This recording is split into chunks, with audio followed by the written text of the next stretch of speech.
Hello, everybody. Scotty Milas. Another episode of All Things Considered Franchising, powered by Scott Milas, franchisecoach.com. All Things Considered Franchising is a podcast dedicated to the entrepreneur, focusing on people who are interested in exploring business ownership through franchising.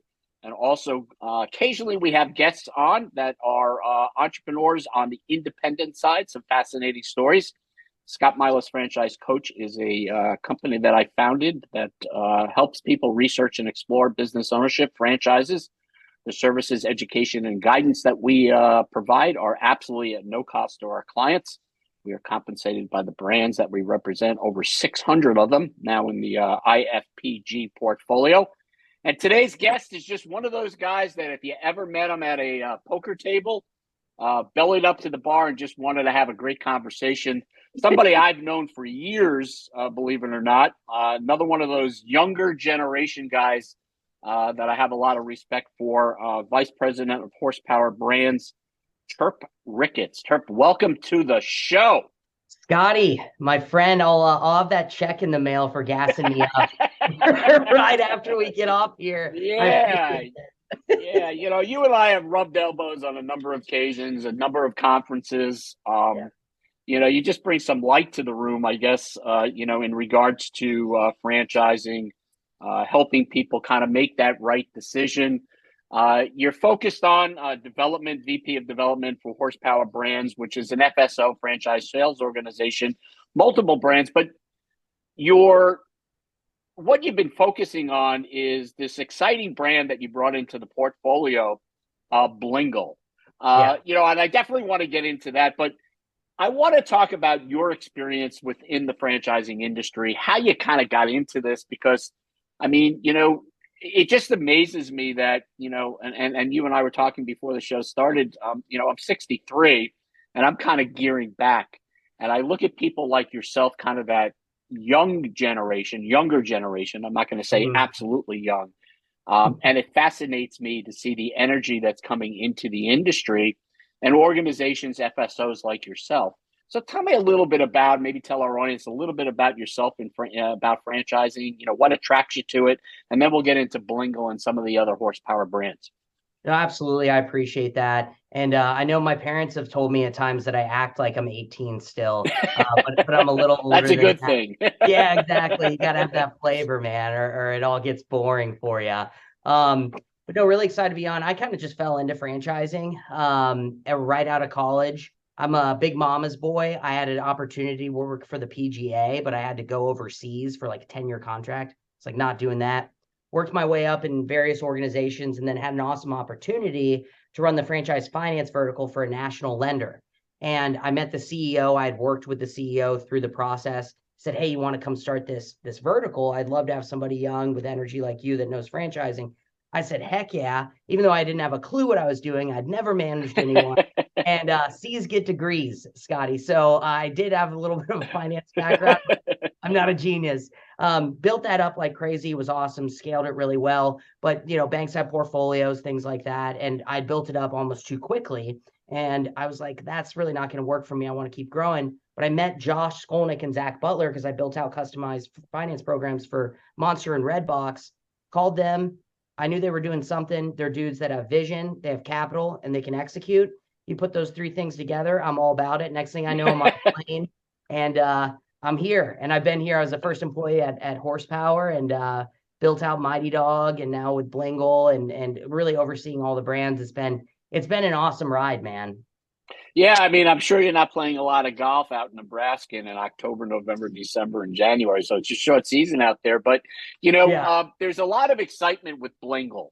And yeah, I'm going to let you kind of share that excitement with our audience because it opens the door for a lot of people to get into entrepreneurship that's not in what I call a category that has a lot of competition. I've always, as a coach and somebody who's been in this space for, what seems to be like a lifetime now, people always say to me, I don't want to get into this because it's saturated. But I always tell people that one of the reasons that markets are saturated is because it pleases the masses. There are a lot of people that utilize that service or product or eat that food. And that's why the market's saturated, because there are a lot of people. You just got to be better than everybody else.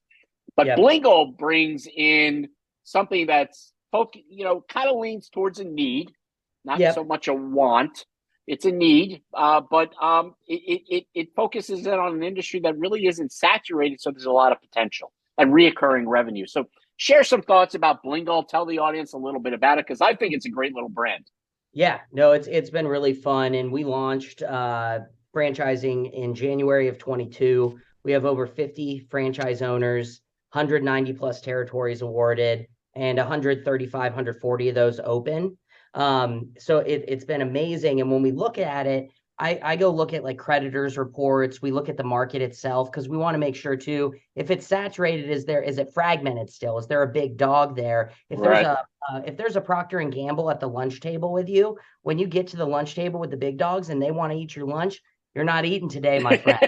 That's right. That's You right. know, so we That's go right. there and You we got to look bring at your doggy bag. You got to have some leftovers. you better, yeah, or maybe a power bar because All right. they're gonna get the sandwich at the end of the day. So we want to make sure, hey, where is that? What's it look like? The landscape. And when we're looking at it, there's onesie twosies that specialize in direct kind of either holiday lighting or outdoor lighting, et cetera. But nobody brings in a premier lighting company like Blingle, where you have your holiday lighting, both commercial, residential. You have commercial, residential, landscape, and permanent lighting, and then event lighting as well. And like you said, this business marries together really well. There's the residual revenue nature of event and holiday lighting, as well as then high ticket, high margin with landscape lighting and permanent lighting, where you can also sell a contract to upkeep.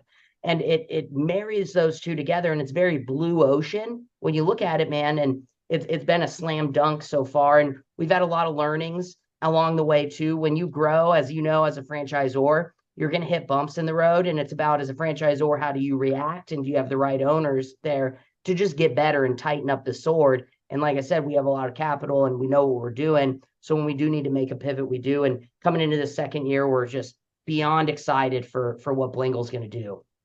So Blingle focuses on lighting. I mean, let's face it, lighting is, I mean, it's everywhere. I mean, it's, Yeah. and not only are you focusing on the holiday side of it, which is seasonal. Yep. Look, nobody likes getting up, especially up here in the Northeast. Nobody wants to get on a ladder when it's cold out and start stringing lights. So, I mean, that's a service. But Yep. you also are dealing on the commercial side as far as landscaping, event lighting. Tell us a little bit more about the product services that you're offering, and then let's touch on who are your franchisees. Where are we seeing them come in from? Who's generating the interest? Mm-hmm. And we'll kind of go from there. Yeah, so I'd say when you look at the products on the landscape, permanent, and then event lighting side, I mean, it's really anything you can think of. And we have wholesale great pricing with all the largest vendors in the country. And I'll just give you an example of this is what a franchise owner would do if they were going after, let's say, a custom home builder. Custom home builders are going to always have landscape lighting in all of their builds. So what Right. you would do is use our national permit database that spits this into your CRM, and there's a home builder here, this custom home builder. They pulled 5 permits. What are they doing? They're building 5 homes. What am I going to do? I'm going to call them, and then I'm going to mail them things, and then I'm going to visit them to make sure that they know you're going to use me for your landscape and permanent lighting. What I'm going to do for you is do your first model home at cost, and then you build in XYZ, 3 different packages for that consumer, and they have to pick one. And then, bam, I'm in there. And you continue to build that and nurture that relationship. And you also go straight to consumer as well. If someone's doing a reno or whatever it is, or wants to just add some spice to it. Same thing with weddings, etc. My dad's still losing his hair from paying for my sister's wedding. So, that they spend there. That's right. I know that feeling. I got one more to go. So Yeah, buddy. It's nice having it off the payroll and then having it all married out. So, but then I'd say from a who we're looking for thing, like, I think it's a difficult question because we have people that have sales marketing backgrounds, engineers, etc. And it's looking at something, and it sounds flippant to say, well, if you have business acumen and then you meet a net worth and liquidity requirement, I think that we can do this. But really, it's, do you have an entrepreneurial spirit?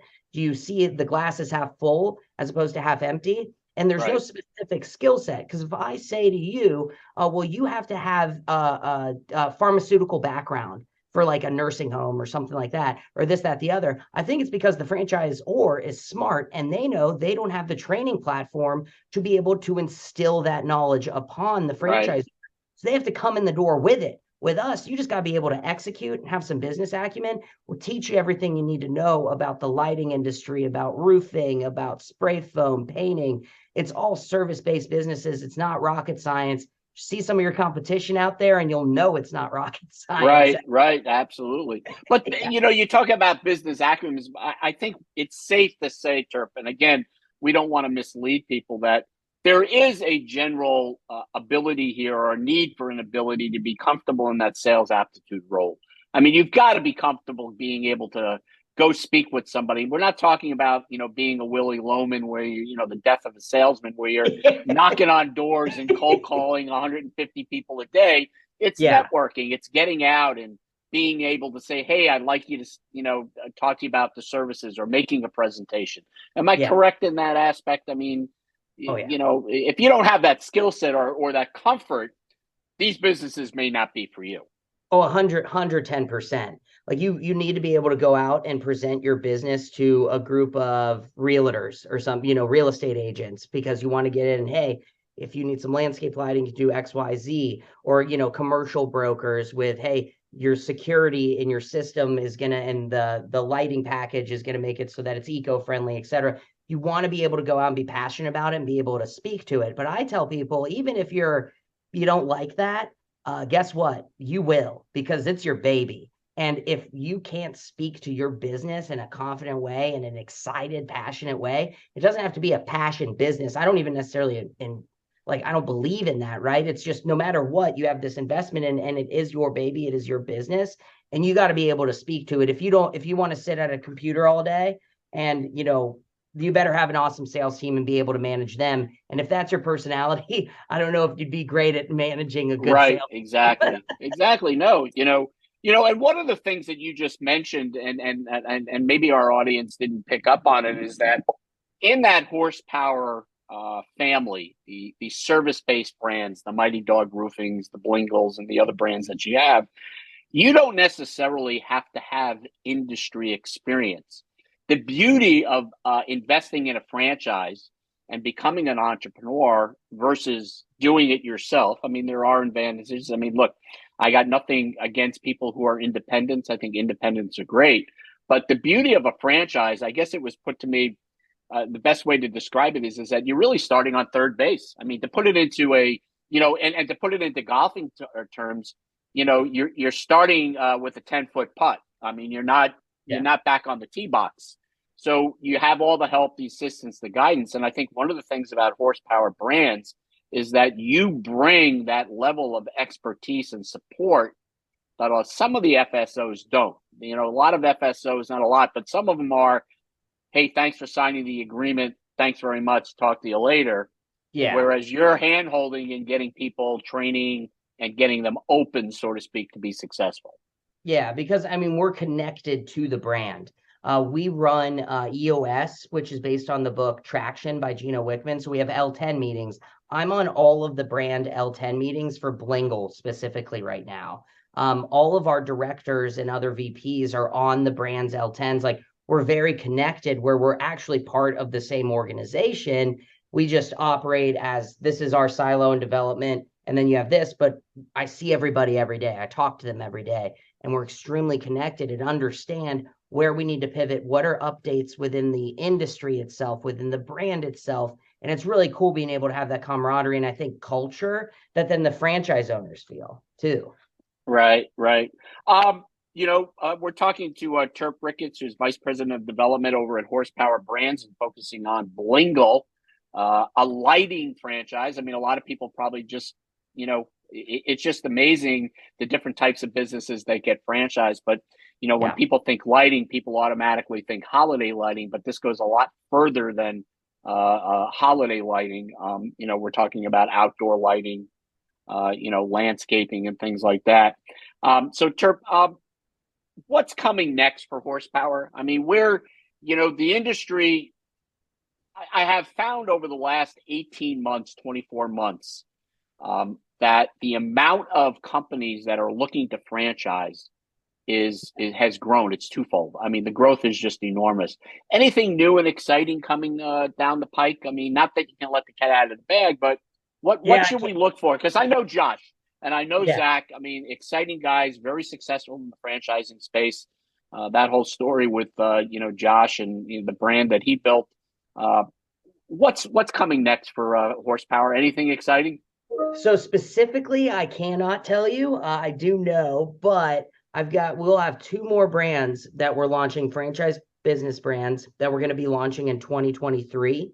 So what we have done though is the first quarter of 23, like we realized our plan was every quarter. And we were like, you know what? And this is crazy because Josh is back, right? Somebody was able to take their foot off the gas pedal a little bit, not because hey anything was in danger of whatever, but it was like, hey, let's make sure the house is really cleaned up, that our supporting verticals are just humming and rolling, and then let's go back into these next two brands. So it's okay if we don't launch one this quarter, because it really just helped us from an organizational perspective and ops perspective. And that's really cool, because a lot of times these founders, you have a big ego, big I'm this, I'm that, and I'm going to do it how I want to do it. And they're listening to their team and the intellectual capital that they've put into place, where they're very highly paid individuals. So I may as well listen to them. And that's the sign of an awesome leader. So it's fun. We've got two more brands coming, and our goal exciting. Our goal is 25 by 25. So that's about 15 service-based franchise businesses, and then supporting verticals, 10 supporting verticals. Right now we have 7, where we have a recruiting service actually. And what we want to do is be able to make it more effective, more efficient for the franchise owner, and more cost effective. If you hire somebody that's $80,000 employee, a good headhunter firm is going to charge you $16,000, $20,000 for that. If not more, yeah. Yeah, 20, 30%, absolutely. Yep. Yeah, ours is 1,500, $2,000, boom, done. Because what's that going to do for a franchisor? Well, it's going to increase an owner's bottom line, top line, and then we're able to collect more royalty revenue, which is our lifeblood. And there's no reason to lie about it. It's a franchisor is a for-profit business too, but everyone's interests are very aligned, and that's one of the reasons I love franchising so much is it's aligned. Right. Well, it goes back to what I just said. I mean, at Horsepower, your influence on trying to help people, franchisees that are coming into your system, to be successful is a leg up, and you really care about them being successful. I mean, franchisors, like you said, are for-profit businesses, but their profit comes from, quote, royalties. And if you can help people build sales and collect more royalties, it's a win-win for everybody. Mm-hmm. So, Josh, Turp, one quick question for you. If somebody wanted to get in touch with you regarding Blingle or some of the other horsepower brands, obviously they can reach out to me. But what is the best way? I mean, connect with you on LinkedIn. Is there an email address that you want to use, or should they just reach out to you on LinkedIn? You can reach out to me on LinkedIn, Turp Ricketts, or just go to the Blingle website, fill out a contact form, and you'll be talking to me in no time. So it's just blingle.com. Okay, great. Turp, any last closing statements? I can't believe we're almost out of time here, but anything else about franchising you want to share with the audience? I mean, I always tell people that, put yourself in a position to want to learn. It's okay just to ask questions. I mean, I always tell people that, investigating and researching business ownership, looking at franchises is not investing in a timeshare. The price doesn't go down every 10 minutes you're talking to someone. So it's a time-consuming process. But is there anything you want to share? I mean, anything to get somebody off that rocking chair, so to speak, to, inquire? Yeah, I mean, I think you can always think that something will change and want to talk about it and think about it, but you won't ever take action. And a lot of people don't. And it's all about taking action and then figuring out if something's for you. I always tell you there's three things. Does this franchisor have the best systems, processes, et cetera? Are they going to continue to invest as well? Are they in a place? Exactly. Can you execute? Look at yourself in the mirror. And literally, it's not daisies and rainbows and butterflies. Regardless of the support, owning a business is difficult. So can you look at yourself in the mirror and say you can execute? And then are these cats the right culture fit for me at the end of the day? Whatever franchisor that might be. If it's Blingle, hopefully it is. Hey, let's talk. And we're the right culture fit. When you find those three things, then you got to make that jump, and you'll only ever get 80% of the way there. Jump Right. the 20 and let's go out there and create a differentiation within your life at the end of the day. Right, but put yourself in a position to want to learn and want to know. I mean, look, it's okay if you say no. I mean, if it's not for you, it's but at least no is a decision. Not knowing or not making a decision, that's the confusing part. Yeah. But, anyway, I've had girls telling me no for dates my whole life. I tell people, I'm like, hey, you get a hard no is great and a hard yes is great. The minutia and middle ground, that's where we don't win. So go ahead, say no. That's fine. Yes or no is a decision. No, not making a decision is not a decision. That's the best way. It's it's like I tell people, when somebody says no to me, no, I don't want to do this, the first thing I say to them is congratulations. And they're like, well, what are you talking about? Congratulations. I go, well, congratulations. The hard part is coming to a decision. Yeah. So now that you made no as your decision, let's backtrack and find out how we got to no and find something where you can potentially say yes. I mean, or maybe the timing's not right. And all those things are okay in people researching business ownership. It's not for everybody, but it can be very rewarding. Anyway, we've been talking to Turp Ricketts. This is Scotty Milas, your host of All Things Considered Franchising, powered by Scott Milas, franchisecoach.com. We'll have your LinkedIn profile link up so people can reach out on the Blingle website if you want to reach out to Turp directly to find out some more information about Blingle. But again, this is Scotty Milas, your host of All Things Considered Franchising. You can reach out to me at scott@scottmilasfranchisecoach.com or call me at 860-751-9126. Believe it or not, I still utilize the phone and talk to people. But anyway, Turp, it's always great catching up with you. We hope to have you back. I'm sure we'll be bumping into each other. We're coming up into what's called conference season, so I think we're going to be seeing a lot about bumping into each other. But thanks for sharing some time with us. Absolutely. Appreciate you, man. All right. Talk to you soon. Thanks.